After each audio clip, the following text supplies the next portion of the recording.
এ রতন, তুই কি নিচ্ছিস সেটা? নেল কাটার। আপনি কি চোখে দেখেন না? হ্যাঁ, অন্ধ। এইরকম করে ব্যবসা করেন নাকি?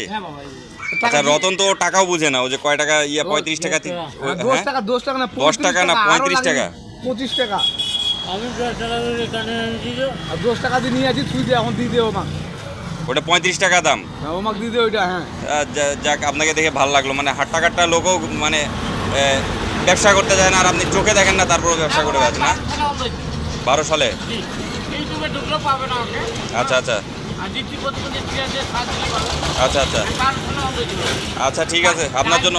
ডায়াবেটিস থেকে ব্রেন স্ট্রোক করে হ্যাঁ। লেফট লাইন না দেয়, আবার চোখ দিয়ে যেটা বলে 1 লাখে 2 লাখ একটা দেয়, ও আচ্ছা আচ্ছা, তার মধ্যে আমি একটা দিই। যাক, আল্লাহ যা করে মঙ্গলের জন্যই করে। আপনার জন্য শুভকামনা রইল।